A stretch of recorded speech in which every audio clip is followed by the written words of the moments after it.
Hey guys, I wanted to create another video about outside detailers. I guess outside the US detailing. This doesn't apply to all of them, but I mean there are some that aren't great. And in this video, I kind of wanted to cover that a little bit.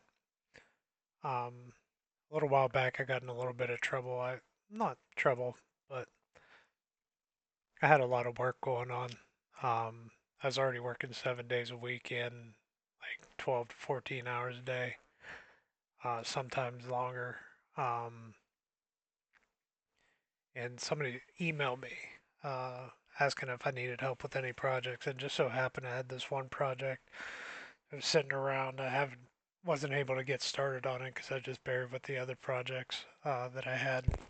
So I gave him the opportunity to try it out. That's what's going on mostly in the industry, anyways. People are subbing work out overseas, um, but then they get it back and there's issues. And Um,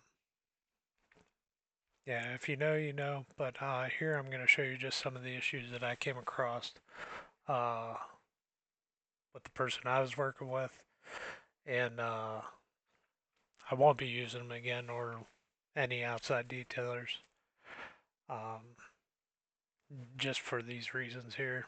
I'd like to keep all my work inside the U.S. This is the second time that I did this. I tried it on a project previously with them. The same company ended up quitting at the beginning of the project on me and leaving me stuck. I gave them another shot because I was in a bind, but after this time, I won't ever do it again, and I'll show you why here in this video.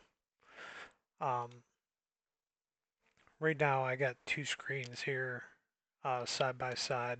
This is my model on the right uh, that I modified from their model here on the left, and I'm going to show you some of the issues uh, that I found. I have a status display set up. They're the same on in each of these models, showing the difference in material grades between the two. And one of the big issues that I had was material grades being wrong. I'll zoom in on these parts here. You can see that these angles, uh, and these are the angles. The left-hand side's their model, the right-hand side's my model with the correct material grades. So you can see all the angles that the engineer was requesting were not the correct grade. Um, these channels and angles that these channels are bearing weren't the correct grade either. You're going to hear not the correct grade, but a lot here, so might skip over some. Just say angles here. All these lintels here are the angles. All these tubes, these are bollards.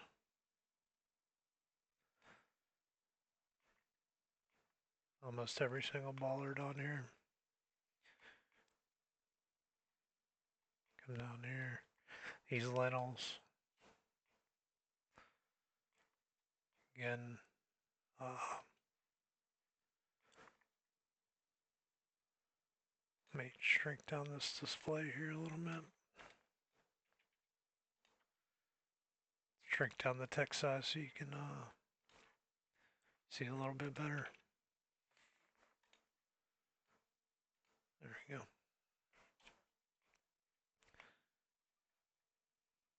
Right, so again, these angles on the end of the beams, they're red over here. And doesn't mean they're wrong. That's just calling out A36 material, and then uh, they wanted grade 50 material for the angles on this project.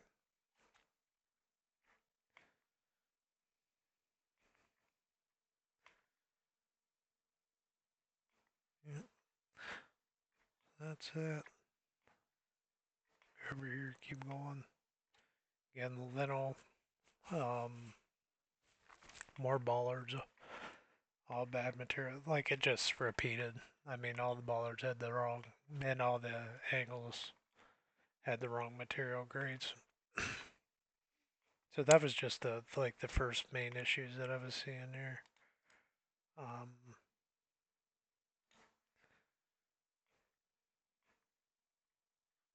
and also the anchor rods, you can see are the wrong grade of anchor rod.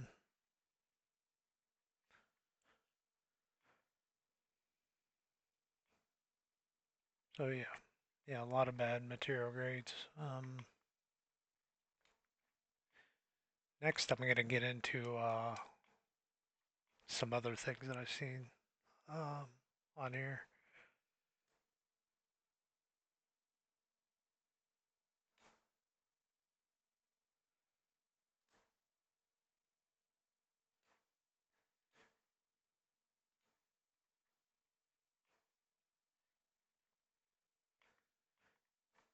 Over here, um, try to get these views lined up here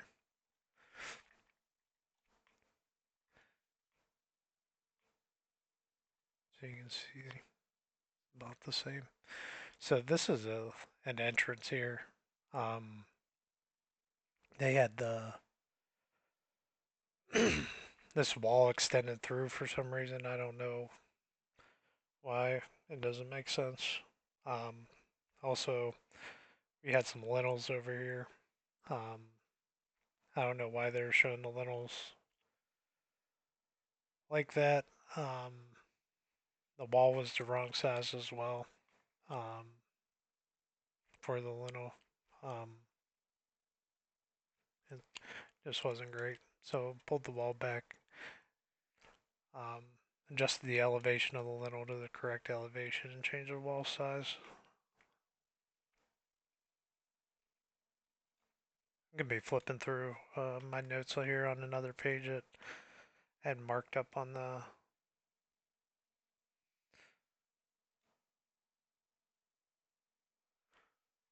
another screen. You won't be able to see it, but that's not important. I'm just gonna kind of point out the errors side by side here. Um, this the customer, like I specified that the rails needed to be mitered, and they did them with the radius. So need to switch those over. Also, they spliced this rail right here on this 45. I don't like these 45. I don't like the way these rails come together in the first place, but the ends are, in my model, the ends are mitered. It didn't look that bad, so I left it. Um, but as far as the splice goes, you can see the extent of my rail. I added a splice over here to make it easier for the field welding. Um, and also I added a little insert on the inside of the pipe for backing.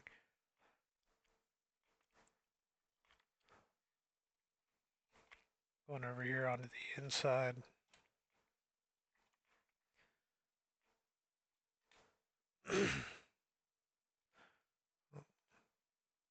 So like this highlighted rail is one rail here, but you can see on in their model they didn't cut this tube at all. So whenever you got this thing to the field, it was just going to have extra material here, and these rails weren't going to fit up at all. Um, yeah, so extended the one tube through and then just mitered the other tube to fit onto it.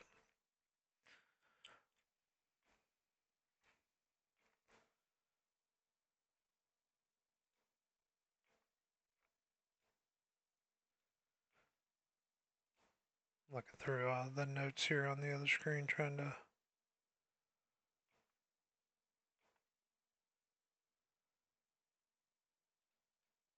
find the next markup here on the design drawings.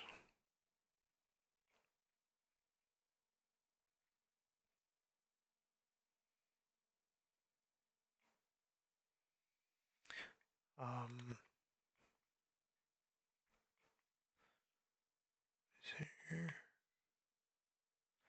So here in the wall, you got these angles going into the wall. It's kind of an odd detail. Uh, but there's supposed to be some anchors going into this wall. Kind of switch it up to this side. Yeah, so there's supposed to be anchors in here. There's no anchors, obviously. You can't see them. I had to add those in. I don't like the edge distance on this wall either, but I don't know. I asked the engineer about it, and he was fine with it, so I just left it how it was.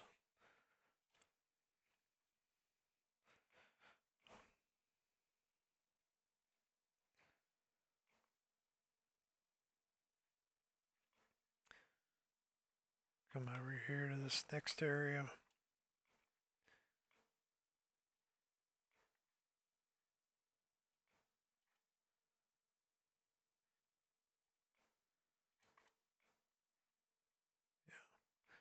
So this these two areas here, kind of move my plan, kind of zoom out so you can see here. This area here and this area are the same. It's just not rotated properly. Like everything's based on like the north arrow inside the model. So like this area wasn't rotated properly. Um, for what reason? I don't know why they did it. It's like it's not shown like that on the design drawings. So I'm kind of puzzled how they even came up with this orientation.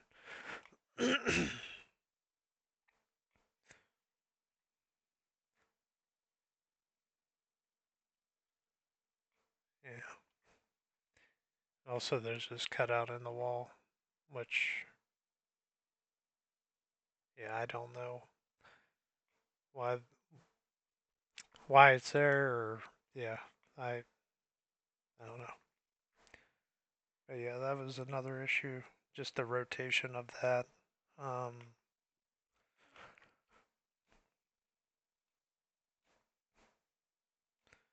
get into some more things here. I'm just looking through the design drawings again.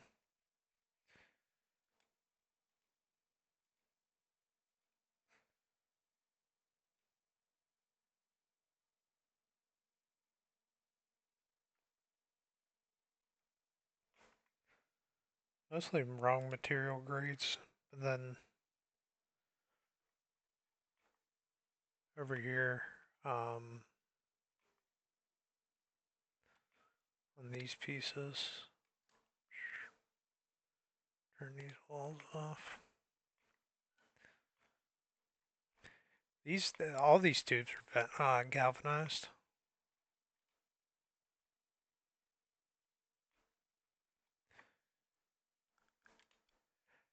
and there's no venting. Like you can see that they capped both ends of these tubes and didn't allow for any venting, which is gonna basically these pieces would have went to the galvanizer and he'd end up burning holes in the ends of these plates to create vent holes and then back charging the fabricator for them. And up here you can see that these connections, um, like this connection, they just threw some plates in there and some looks like half-inch diameter bolts and was like, yep, that's connection. They didn't design it. Also, yeah, now that I'm mentioning it, there was design loads on these drawings that they wanted all these connections to be designed to, and um, yeah, they weren't. They didn't. They didn't design any of the connections. They didn't look at them. They didn't input the loads. They didn't try to design the connections in SDS like you should. So I went back through and ended up input the loads and designing them as they should. Some of these wouldn't work inside of SDS, so I kind of used what they had and just modified them slightly. Not so much this one.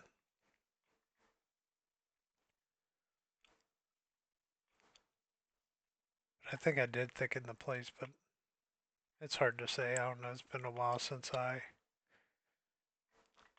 did this.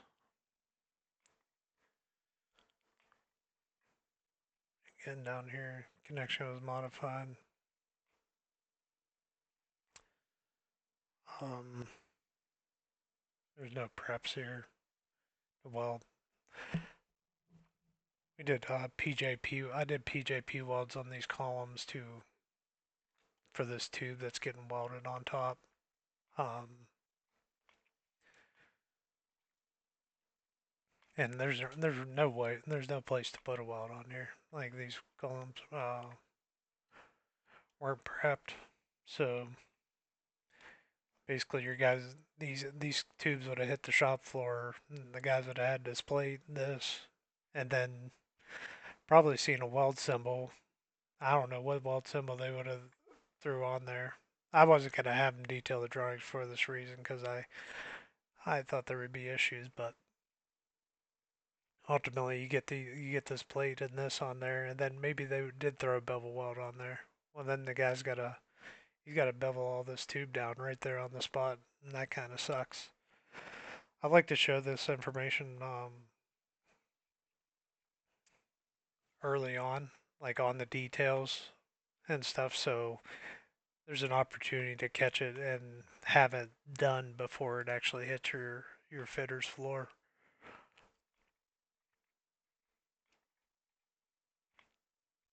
It depends on your shop's process, so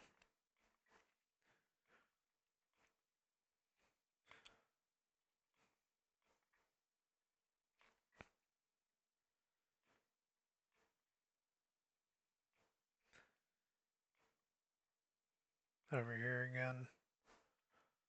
Um, this is they wanted some moment welds for these tubes here. I guess I'll snap to it and make it a little bit easier to see.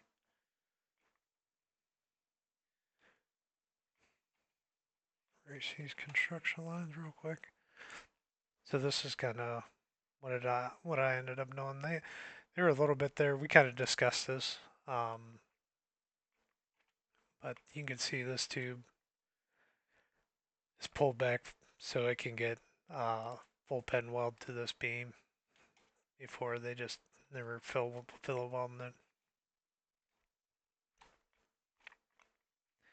Try to stay away from the CJPs when I can, but on this project, the engineer didn't design any of the connections, so basically I just created the connections uh, so my customer didn't have to, I guess, hire any engineering. And then for approval, we just went to the approver, and I had all the connections that I wasn't sure about confirmed, which is nice for uh, the fabricator. He doesn't need to hire an engineer for any connection design because between SDS2 and just working with the engineer of record, we're able to solve these connections and make sure everybody's on the same page.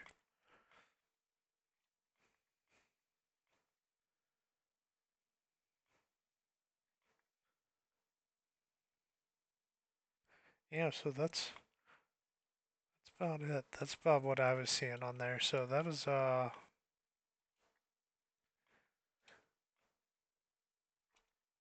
quite a bit of stuff. I was actually surprised for how simple the project was. Um, just all the material grades being bad and then lintels at the wrong elevation and stuff like that. Um, and then stuff that it's like for how small the project was, there's potential for things to, I don't know, add up. Those small things add up, like the handrail not fitting together.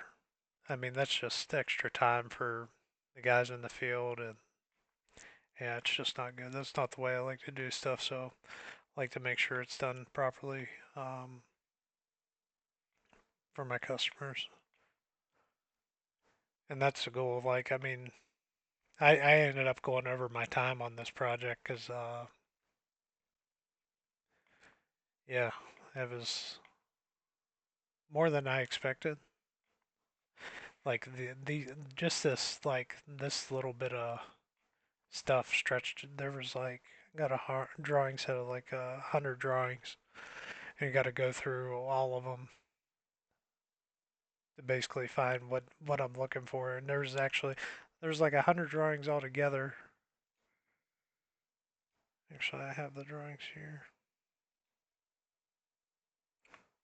All right, maybe there wasn't 100. There's 62, but only 20 of them actually had like the details that we were actually using.